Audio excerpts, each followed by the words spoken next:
Bonjour à tous, c'est Tonton Jus et bienvenue sur l'hebdo numéro 13.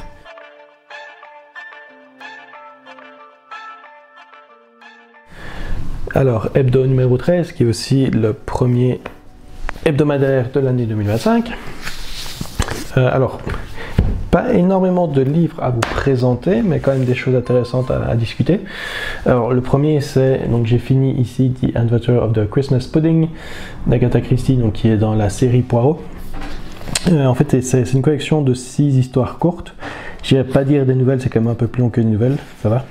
Mais, donc c'est 6, oui, c'est 6 histoires courtes. Et en fait, la 6e n'est pas un Poirot, mais c'est en réalité une Miss Marple.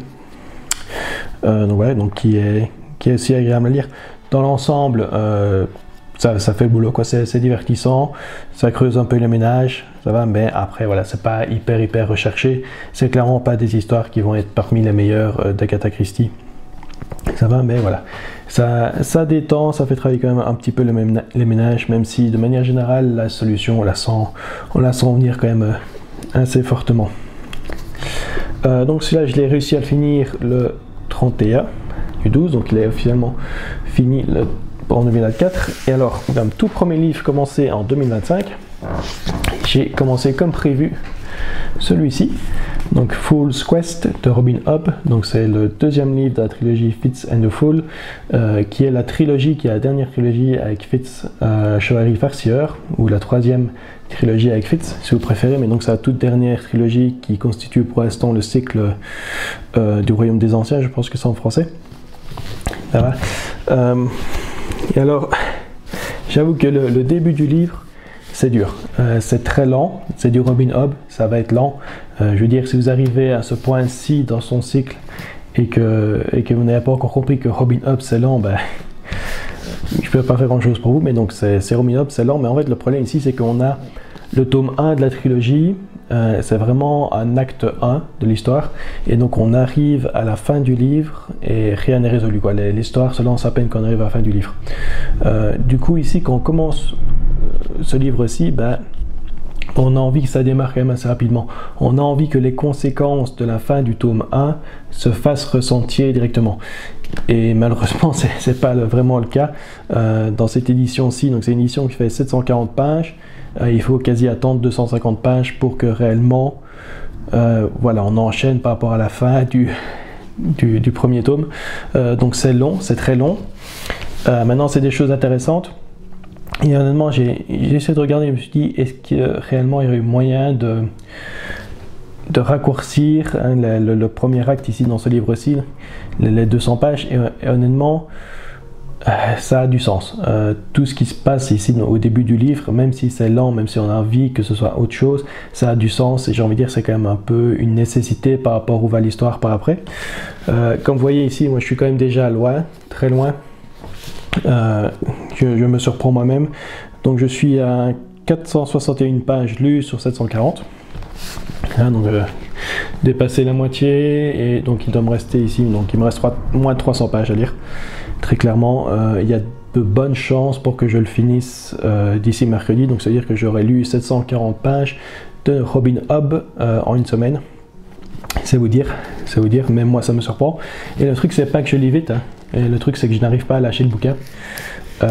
Encore hier soir, à partir de 7h30 jusqu'à 10h30 du soir, bah, j'ai lu. Alors que d'habitude, le soir, à partir de 9h30, 10h, je commence à fatiguer et j'ai du mal à me concentrer sur la lecture. Mais ici, j'avoue, j'ai pas réussi à déposer le livre. J'ai déposé le livre que quand vraiment j'en arrivais à devoir relire les phrases 2 fois dans les livres. Mais donc, globalement, j'adore. Hein, comme je dis, je n'arrive pas à le lâcher. Et surtout, ça, dans le livre, j'ai tout ce que je voulais avoir dans cette dernière trilogie. Ça va, donc il y a eu 2 autres trilogies avec Fitz. Donc il y a certaines choses qu'on est habitué à voir. Et c'est un peu ça qui manquait dans le premier tome. C'est qu'il y a beaucoup de choses dans le premier tome que je voulais avoir, que je n'ai pas eu. Je les ai dans ce tome 2. Donc ici, j'ai envie de dire le premier tome, je crois que je l'avais noté 3,5, je l'avais noté 3 sur 5, je crois que dans mes notes je l'ai noté à 3,5 sur 5.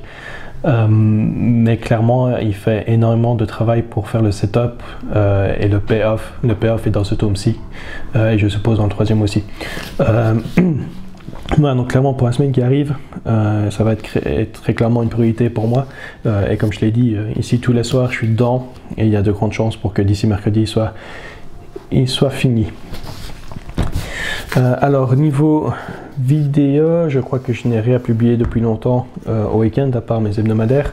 Le dernier hebdomadaire, j'ai quand même fait aussi les cadeaux que j'ai reçus à Noël, puisque j'ai quand même reçu 13 cadeaux à Noël. Donc si vous voulez revoir un peu le book haul pour Noël que j'ai reçu, donc vous pouvez aller voir sur l'hebdomadaire précédent, et normalement j'ai mis les chapitres dans la description, donc vous pouvez sauter directement à ça si vous le voulez. Et ici je vais probablement enchaîner en filmant mon bilan pour 2024 qui va être quand même assez court. J'ai prévu 7 livres, si je me souviens bien. Donc je vais parler de 7 livres un peu plus en détail, ceux qui méritent d'être réellement mentionnés. Donc j'espère pouvoir le publier ça ce week-end. Donc ah oui, c'est vrai, le petit point sur la pile ultime qui est maintenant terminée pour moi, je l'avais rangé jusqu'à dimanche 5.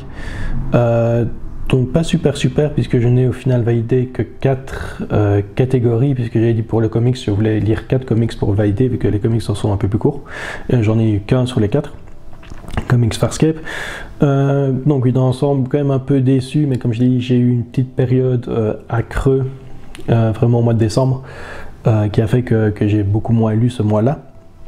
Malheureusement donc que 4 livres de lus, mais j'ai envie de dire j'avais déjà lu pas mal de livres. Je suis à 73 livres lus sur 2024, bien au-dessus de ce que je pensais lire, donc c'était pas non plus une priorité pour moi de lire beaucoup de livres ici pour le challenge, mais je pense que je m'étais dit au moins 6 livres facilement, donc 4 je suis quand même un peu déçu par rapport à ça, mais quand même content de mon année de toute manière.